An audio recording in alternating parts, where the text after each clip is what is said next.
Here's my neighborhood, right in the middle of what will be farmers market starting Wednesdays.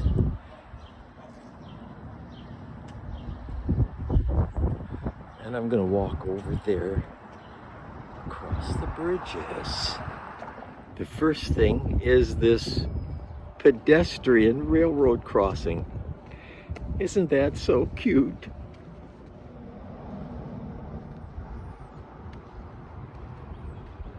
Then I walk by this memorial for our servicemen.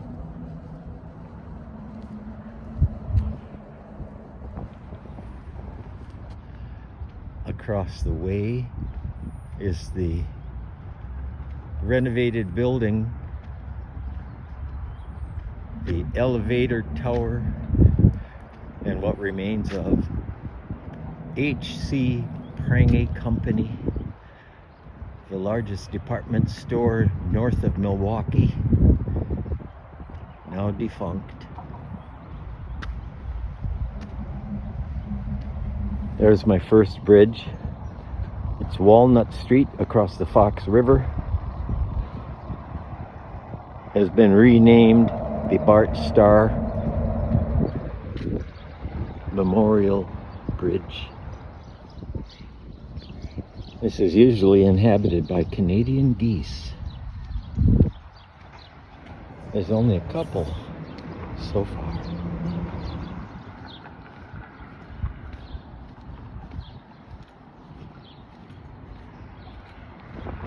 The shipping channel right here is nice and wide and easy for boats to get through.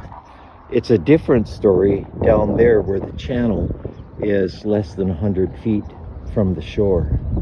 When you get a 700-foot Great Lakes boat coming through there, sometimes they have a little bit of trouble.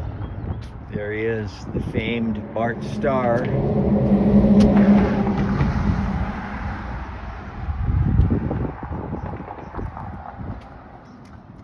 In what used to be downtown Green Bay, it's now lined with apartments, and the real retail downtown is elsewhere in parts of the city.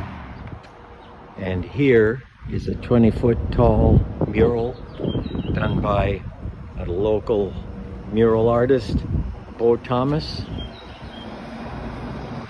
On the side of the Bellin building, which in 1909 when it was constructed, was Green Bay's only skyscraper.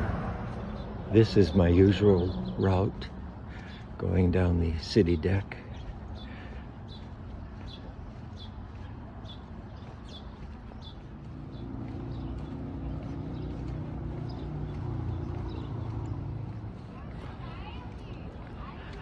This was a thriving downtown some years ago, when it was so busy with all the department stores and individual stores and shops. This was so busy that there were police stationed on the corners to help pedestrians get across. Some of the old buildings remain, but most of that over there was a mall that was finished in 1976 and lasted about 20 years. The downtown mall did not succeed. This alley used to be the Milwaukee Road Railroad tracks. It came from the West Side Depot, no longer here, and then up and across the East River to the paper mills along the mouth of the Fox River. I made a video of that sculpture just a couple days ago. What a better way to celebrate Wisconsin and Green Bay than to have Green Bay Packer colors, to have America's Dairyland represented with cheese in the shape of a heart.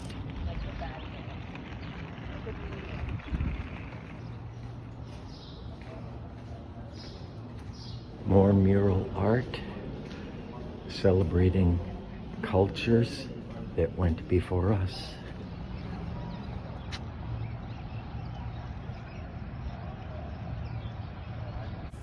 The Prangy store was up on this north end years ago. One day I saw Vince Lombardi there when I was just a kid. He smiled. Heading west again across the old Dousman to Main Street Bridge, we encounter another Bo Thomas mural. This one of famed linebacker Ray Nitschke. He was in the 1974 movie, the original The Longest Yard. And before Dick Butkus of the Chicago Bears, Ray Nitschke stood alone as the toughest defenseman in the NFL. If it weren't for the sustained traffic behind me, this would be one of the most peaceful places in town. You can see all the industry to the north, lime, paper mills. This is a pretty popular fishing hole.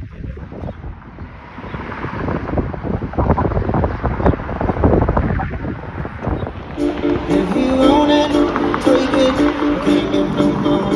If you own it, take it, I can't get no more. This depot is the old Chicago Northwestern Railroad line. I rode through here in the summer of 1965 and immortalized it in my song, There Goes the 400. Speed was the thing for trains, and this one, 400 minutes from Chicago to St. Paul. Here, the Donald Driver statue alongside this recently named Donald Driver Way. More Packers.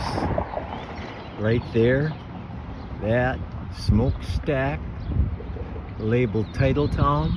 You can still see the deteriorated letters of Larson. For 3 full blocks to the north, this was Larson Canning Company. It was huge. If you drove through this section of town, you could smell the vegetables being shipped in. And this would be the end of my daily route. Clatton Place. Built in the years 1913 to 1914. Originally, the huge West Bank. Businesses have always thrived on the bottom level, but some years ago, all of those upstairs rooms had really become sort of a flop house. Single rooms with bathrooms down the hall. I've got a video on that one too. But now it's newly renovated apartments. Up on the top floor, the 7 middle windows there are my home.